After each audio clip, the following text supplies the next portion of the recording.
இப்போ இவங்க என்ன நினைக்கிறாங்க, அங்கே இருக்கிற இவங்கெல்லாம் ஓட்டர்ஸ்லாம் வந்து இவங்க ஃபேவராக இருக்காங்க, அதனால் அந்த ஓட்டர்ஸ்லாம் அந்த வாக்காளர்லாம் அவங்களுக்கு ஓட்டு போடாமல் எப்படி தடுக்கிறதுன்றதுக்காக 11 டாக்குமெண்ட்டு இருந்தால் தான் உங்களுக்கு வந்து வாக்காளர் அப்படின்னு நாங்கள் எடுத்துக்குவோம், வாக்களிக்கிறதுக்கு உங்களுக்கு அலோவ் பண்ணுவோம் அப்படின்னு சொல்கிறாங்க. இந்த 11ல் 1 டாக்குமெண்ட் பார்த்தீங்கன்னா அது சாதாரண ஒரு மைக்ரண்ட் லேபர் தொழிலாளி அவருக்கு வந்து இருக்காது.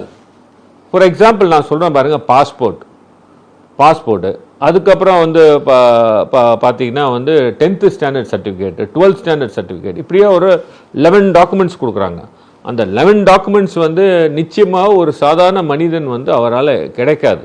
படிக்காத ஒரு 5ஆம் கிளாஸ் 6ஆம் கிளாஸ் வரைக்கும் போயிட்டு ஒரு ட்ராப் அவுட்டு, ஒரு மைக்ரண்ட் ஒர்க்கரு, ஒரு கூலி தொழிலாளி, இவர்கள்லாம் வந்து அவங்களுக்கு வந்து வாய்ப்பே இருக்காது.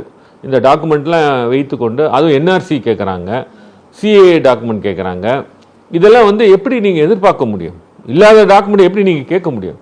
சரி, நீங்கள் இதெல்லாம் சொல்கிறீங்களே, எங்ககிட்ட வாக்காளர் அட்டை இருந்தால் அப்படி காமிச்சா, இல்லை இது போன தேர்தலுக்கு உண்டான அந்த வாக்காளர் பட்டியலேருந்து தயார் செய்யப்பட்ட வாக்காளர் அட்டை அப்படின்றாங்க. அப்போ எதுக்காக இவ்வளோ செலவு பண்ணி ஒரு பர்மனன்ட் கார்டுன்னு கொடுக்குறீங்க? எவ்வளோ செலவு, மக்களுடைய வரி பணம்.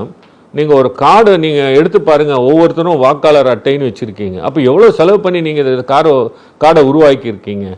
அப்போ அந்த மாதிரி ஒரு கார்டு தேவையா? அது போன எலெக்ஷனோட இது போதும்னு சொல்கிறவங்க எதற்காக இவ்வளவு செலவு செய்து ஒரு வாக்காளர்? அப்போது அடுத்தது நீங்கள் ஆதார் கார்டு சொல்கிறீங்க, ஆதார் கார்டு வந்து வேணான்னு சொல்கிறீங்க.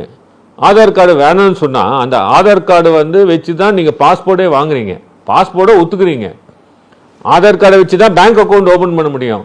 இப்போ பேங்க் அக்கௌண்ட்டை ஒத்துக்குறீங்க.